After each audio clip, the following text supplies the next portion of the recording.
Hello there, Steve-Os. Welcome along to this week's episode of the movie wrap-up right here on my YouTube channel, SteveOfficial. Without further ado, let's go through some of the movies I have watched this week. You're watching Steve's Movie Wrap-Up, episode 83, right here on my YouTube channel, SteveOfficial. The first movie we'll be reviewing in this episode is The Running Man 2025. So first up is The Running Man, which I gave 2.5 stars over on Letterboxd. This is a 2025 Running Man, not the Arnold Schwarzenegger Running Man. This movie stars Glenn Powell. When you think of Edgar Wright, the director, you will know, if you are a movie buff / geek, that he has directed some great films in the past, such as the Cornetto trilogy in the form of Shaun of the Dead, Hot Fuzz and The World's End, and has also directed a film titled Baby Driver. All films which he has directed and has been brilliant to watch in the past. In late 2025, Edgar Wright returned and was director for this next film, which is titled The Running Man, which fans of Arnold Schwarzenegger will know was a movie that he starred in years ago. Well, Edgar Wright has directed a new movie titled The Running Man, this time not starring Arnie, but instead starring Glenn Powell. So, what did I think of this movie after seeing this a few months later after its initial release on the big screen in 2025? Well, I kept putting it off while it was in cinemas. This was a film that I kept meaning to watch. Then I saw it was available for pre-order on digital platforms, so I pre-ordered it. And now, on the day of its release, I have finally sat down to watch this. And one thing I will say about this movie is that when it comes to the soundtrack, and this is where it is positive from me, when Edgar Wright is the director behind a film, you just know that the soundtrack never misses, and it is no different. The soundtrack in this movie is great. The acting, however, isn't too great in my opinion. Yes, the film is watchable, and I did somewhat enjoy watching this film, and the action sequences in this is really well done. But the film does let itself down in a way by the poor script / dialogue that we have within the film. But like I say though, the action sequences are rather decent to watch. The Running Man does come with a running time that does clock in at 2 hours and 16 minutes, so a slightly long action film to watch, but the pacing is slightly all over the place throughout the running time, as this film never manages to find the rhythm and never manages to find its flow throughout the running time. I would even go as far to say that when we get to the final act of the story, that the final act was all over the place and clunky at times as well. Is The Running Man worth watching, and would I recommend it? As mentioned earlier in this review, it is watchable still, and if you are looking for a movie with good action sequences, then feel free to give this a watch, because I do still recommend watching this film. Will I revisit / rewatch this movie again? I will happily rewatch The Running Man again, but I am in no rush or hurry to go back and revisit this movie anytime soon though. I did just have a realisation that Edgar Wright also directed a film at the start of this decade that I haven't watched in a really long time, titled Last Night in Soho, which starred Anya Taylor-Joy and Thomasin McKenzie. And I really should go back and revisit that film, because I do enjoy seeing that film, and I haven't watched it in ages. But The Running Man 2025 is available to buy and rent on digital platforms right now. Coyotes. Next up, it's Coyotes, which I gave 2.5 stars over on Letterboxd. Justin Long stars in new movie Coyotes, which has only just in the last few weeks appeared on digital platforms in the US and in the UK as well. I was originally going to buy and keep the film for $9.99 in the UK, but over the weekend Amazon had this movie on sale for $4.99. for last weekend only. So, as I couldn't say no to a bargain, I brought it for $4.99, and I have now watched this film. So, what did I think of it? I did enjoy this film. It does come with a short running time of 1 hour 30 minutes, and all the way through the film, I was rooting for the dog to stay alive. There is a slight spoiler alert here. There is a dead cat's corpse that appears in this film, and seeing the cat's corpse did make me a little sad, not gonna lie. I love the fact that there was some comic book references within the film as well. And also, as we do see a comic book style effect come up when we are first introduced to the characters within the film when they first appear on screen. Justin Long, for once, comes across as a likeable character and similar to Weapons. And again, a slight spoiler alert here, but he does survive another horror movie, and he doesn't come across as a douchebag either in the film. Is this a film I would recommend watching? I would say definitely give this a watch. I would kind of class this as a creature feature in the horror genre, but this is a decent creature feature worth watching.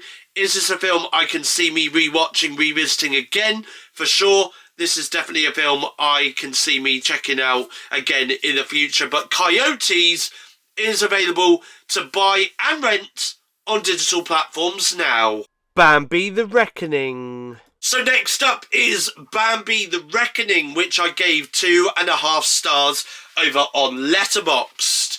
I have finally got around to seeing another horror movie within the Puniverse saga, and that is in the form of Bambi the Reckoning. We are soon leading up to the Puniverse Monsters Assemble, which, for the record, is due to start filming very soon. And yes, Bambi will indeed be featuring within that movie as well. But in the meantime, going back to Bambi the Reckoning, what did I think of this film within the Puniverse saga?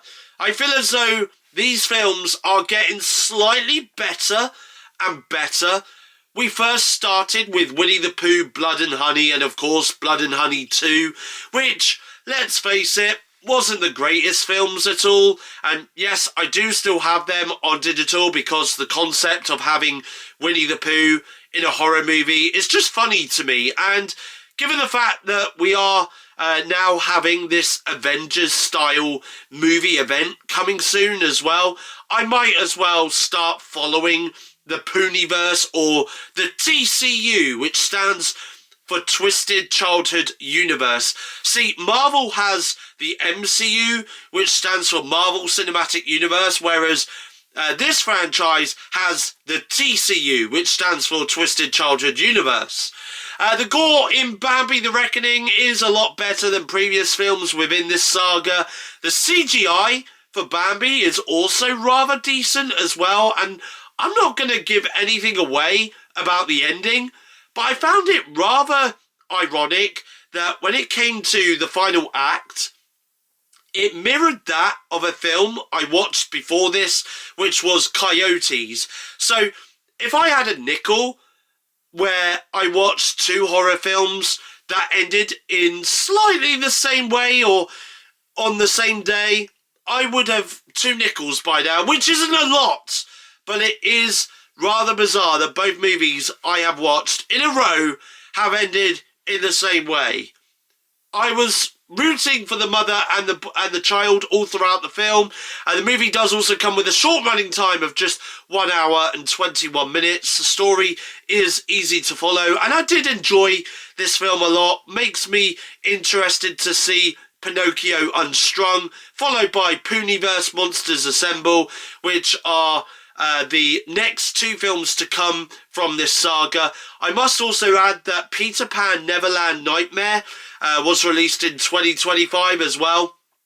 And I did see that in 2025. And again, similar to this film, I did enjoy watching that one as well. So these films are getting slightly better in this as the saga does go on. Is Bambi the Reckoning a film I would recommend watching? If you have seen the others, then I would recommend watching this. Even if you have tried to watch this franchise before and haven't liked the previous films, you may happen to enjoy this one, because I did enjoy it and it was also available, it was also watchable as well. Will Bambi the Reckoning be a film I will be happy to go back and revisit, rewatch again sometime in the future? I'm sure it will be, but for now, Bambi the Reckoning is available to buy and rent on digital platforms. Borderline. Next up, it's Borderline, which I gave 3 stars over on Letterboxd. I watched Borderline for the first time since it first released on digital platforms in 2025, and I did purchase this to buy and keep on digital back in 2025. It has taken me until now to watch it for the first time though, but what did I think of Borderline? Borderline is deemed as a horror comedy in the genre of film and stars Samara Weaving and Ray Nicholson. Again, like I did in Smile 2, I could see Jack Nicholson's face within Ray Nicholson throughout the running time of the film, and that is because Jack is Ray's father in real life. But going back to the film though, and I did enjoy this, and also I did laugh a lot at some scenes within this film as well. There may have not been a lot of blood or gore throughout the running time of the movie, which does clock in at 1 hour 35 minutes, but nevertheless though, I thought Ray Nicholson played a psychopath really well throughout the film. For some, I feel as though this is a film which may take you a while to get into, but as soon as it finds its feet though, you will be invested in the film, because I certainly was. Is Borderline a film I would recommend? If you are looking for a horror comedy film to watch, then I do recommend watching this one for sure. Is this a movie I can see me revisiting, rewatching again in the future? I'm sure I will check this one out again, as I had a lot of fun with this film. But Borderline is available to buy and keep on digital platforms right now. The Surfer. Next up, it is The Surfer, which I gave 3 stars over on Letterboxd. The Surfer has been on the watch list for a while, and I don't even know why it has taken me so long to watch this film for the first time, given the fact that this was one of those films I was looking forward to watching in the first place for sure. But the movie does star Nicolas Cage, and over the last couple of years, I have come to appreciate the films I have seen Nick Cage star in, such as Sympathy for the Devil, Arcadian, and Longlegs. And once again, I do appreciate him being in this film titled The Surfer. I love the fact that in this film, most of the characters don't really have names. Nick Cage is just called The Surfer. Nick Cage's character's son in this film is just called The Kid. There are a fair few characters, though, who we do see named and credited with a character name as well. And there is that, but in The Surfer, though, as the film does go on, you do kind of feel sorry for Nick Cage's character. All he wants to do is surf the waves with his son. All he wants to do is buy the house that is near the beach where this movie mostly takes place. This is a film I would say is mostly a single location, as it is set at the beach, but also we do see scenes of them at the car park where Cage's character is parked for most of the film. I feel as though this film does get slightly messy as we head towards the final act of the film, which is a shame, but nevertheless though, I still had a good time with this film, and there was some scenes in here that I did laugh out loud over too.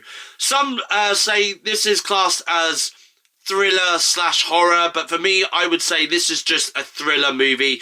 But I do recommend watching The Surfer. But do I recommend watching The Surfer? I do, yes. If you are looking for a decent thriller to put on, then definitely check this out. Also, the movie is set around the holiday season. So even if you wanted to save this film to watch around the holiday season, then this is definitely a film worth putting on during the holidays as well. Besides, there is slight references to Christmas within this film as well. Is The Surfer a movie I will revisit, rewatch again? I will definitely check this film out again sometime in the future. But for now, though, The Surfer is available to buy and rent on digital platforms right now. Dangerous Animals. Finally, this week, I have given a watch Dangerous Animals, which I gave 3.5 stars over on Letterboxd. Dangerous Animals is a film I wanted to catch on the big screen last summer in 2025, but was unable to due to the fact that the screenings were pretty limited, and sadly, I was not able to catch it in cinemas last year. I think this movie came out around the same time as Clown in a Cornfield. Both films I wanted to watch on the big screen but was unable to due to how limited it was. So it did come onto digital platforms in 2025. I did purchase this film to buy and keep on digital in 2025, but I've never got around to watching this film until now. So what did I think of Dangerous Animals? Throughout the running time of the film, I was rooting for the main character, main girl, Zephyr, throughout the film, and I will be honest here, she is a final girl material. She is a badass at times, which makes me root for her even more. There is a Baby Shark song reference in this film as well, but Jay Courtney stars as the villain of the film, Bruce Tucker, and we know he is the villain of the film from the very beginning. Within the script/dialogue, there is some bits and pieces which you may find quite meta to the film itself, but I enjoyed hearing those pieces of dialogue within the film. Dangerous Animals is an Australian horror movie which I did enjoy watching for the first time. It does come with a running time clocking in at around 1 hour 38 minutes, and the story itself left me interested and invested in what will happen to the characters on screen next. There isn't many horror movies that I would recommend that does feature sharks, but make this shark horror movie be the next film that you do watch if you have yet to check this one out for yourselves, because for me, I really enjoyed watching this one a lot. Would I recommend watching this? I would, and this is also a film I can see me happily rewatching and revisiting again sometime in the future. There are some edge-of-your-seat scenes within this film as well, which are to be appreciated as well. Also, another side note, I watched this straight after watching The Surfer, and what is funny about this is the fact that both of these films features surfers on their surfboards, even though in this one it is rather brief. But if I had a nickel for the fact that I watched 2 films in one day that featured surfboards, then I would have 2 nickels, which isn't a lot, but very weird and bizarre that I have seen 2 movies in one day, one after the other, to feature surfing or surfboards within the film. But Dangerous Animals is available to buy and rent on digital platforms right now. And that is all I've got time for this week's episode of the Movie Wrap Up. I do apologise about my voice and the way I sound. I'm a little bit bunged up at the moment. I have had a bit of a sore throat. My throat is somewhat coming back though, thankfully. Also as well, 28 years later, The Bone Temple, I am planning to see it in the cinemas. I'm planning to go and see it this upcoming weekend, so probably not in next week's episode or the next episode of the Movie Wrap Up, but the episode afterwards should feature my review of 28 Years Later, The Bone Temple, and some other films as well that have recently been released in the cinemas as well. But guys, that is it for this week's episode of the Movie Wrap Up. If you have enjoyed it, please give it a thumbs up. Leave a comment in the comment section down below. Let me know what films you guys have watched over the last week, whether it's old, new, cinemas, Blu-ray, DVD, VHS. Let me know in the comment section down below. And as always, if you are new around here and you like what you see, feel free to hit that subscribe button down below to become a Stevo. Your next YouTube video will be coming out on Sunday, the 25th of January, 2026, 4 PM UK time. That is when my next movie wrap-up video is coming out. And then Monday, the 26th of January 2026. Currently filming it as we speak, as you're seeing this video. Currently filming it as we speak. The weekly vlogs will be returning to my YouTube channel, SteveOfficial, Monday, 26th of January 2026. At 4 PM UK time is when they'll be back. But until then, though, it's goodbye. Thank you for watching, and I'll see you guys again in my next YouTube video.